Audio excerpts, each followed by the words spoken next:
Podríamos empezar movilizando simplemente la columna lumbar y sacro. Os podéis colocar un cojín por detrás de los pies para que no os moleste y aquí empezar a hacer ejercicios de movilidad básicos. Podéis colocaros en otras posiciones, por ejemplo, apoyando los antebrazos. De esta manera vais a dirigir más la movilidad a la zona de la pelvis, pero trabajando también la movilidad columbar. Es interesante también la movilidad en asimetría. Ahora mismo me he puesto un cojín debajo de una de las dos rodillas, de manera que cuando hagamos todo este movimiento hay una zona de la pelvis que va a estar más elevada que la otra. Y podéis hacer otra vez movimientos de pelvis en anteversión y retroversión. ¿Vale?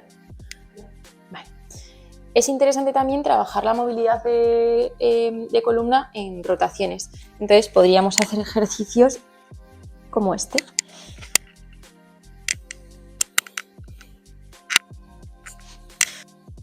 Y desde esta misma posición podríamos hacer también movilidad de cadera en flexo-extensión. Aprovechando la parte final para hacer un movimiento de retroversión de pelvis.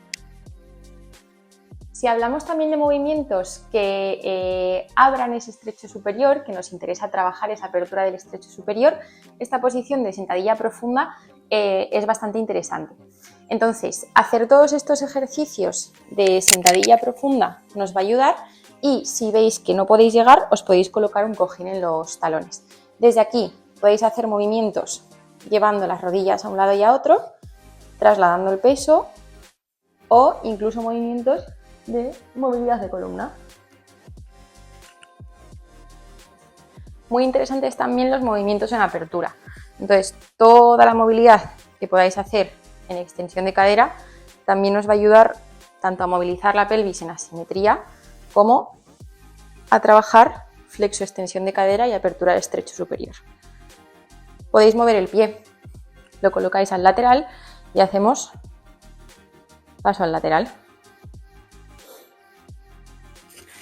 Y ahora, si cambiamos de articulación y hablamos sobre movilidad de cadera, vamos a trabajar tanto rotación externa como rotación interna. Os recuerdo que la rotación externa nos interesa para abrir estrecho superior de la pelvis y la rotación interna nos interesa para trabajar y para abrir estrecho inferior de la pelvis. Si os colocáis en esta posición de cuadrupedia, podréis notar a lo que me refiero cuando hablamos de abrir estrechos movilizando la cadera en rotación. Si yo me coloco en esta posición y toco el huesito del culete, lo que vamos a notar si yo hago una rotación externa de cadera es que no tomas el hueso, no me deja pasar. Es decir, se está cerrando el estrecho inferior. Sin embargo, si yo hago todo lo contrario, que es una rotación interna de cadera, de repente me deja pasar, se abre el estrecho inferior. Por lo tanto, nos interesa trabajar rotación externa de cadera, por ejemplo, en esta posición, en la que tengo las rodillas más abiertas que los pies e incluso en esta otra para conseguir todo lo contrario. Tengo los pies más abiertos que las rodillas, consiguiendo así una rotación interna de cadera. Otra posición en la que podemos trabajar mi movilidad de cadera y mi rotación de cadera en asimetría va a ser esta posición. Esta posición es muy interesante, ya que mi rodilla derecha se encuentra en una posición de rotación externa, mientras que mi cadera izquierda se encuentra en una posición de rotación interna. Desde esta posición podemos trabajar diferentes movimientos. Podríamos trabajar la cadera de atrás en rotación externa e interna, mientras que mi cadera de adelante la estoy trabajando lo mismo, rotación externa e interna. Desde aquí podríamos trabajar también ejercicios de activación. Subo arriba, cojo aire abajo, lo suelto despacio y arriba. Cojo aire y subo. Aquí podemos aprovechar también para hacer una parte de movilidad de columna y podríamos apoyar la mano derecha y venirnos hacia arriba.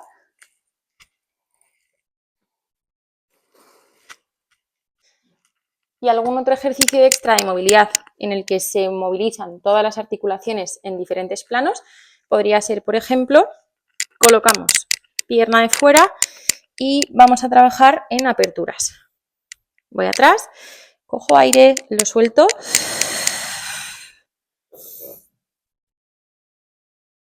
Podríamos trabajar desde aquí también, desde atrás, cojo aire, lo suelto y movilizo. Desde atrás, cojo aire, lo suelto, movilizo. Desde aquí, en esta misma posición, podríamos trabajar en más apertura de la cadera de atrás, trabajando en extensión. Cojo aire abajo, lo suelto despacito y dejando caer un poquito el peso. Y desde aquí, sin levantar la rodilla de atrás, podríamos trabajar en aperturas. Y eso es todo. Es súper importante la movilidad específica en último trimestre. Hay que preparar la pelvis y, sobre todo, es súper importante pensar que el movimiento es uno de los pilares imprescindibles del parto. Así que nada, mucho ánimo.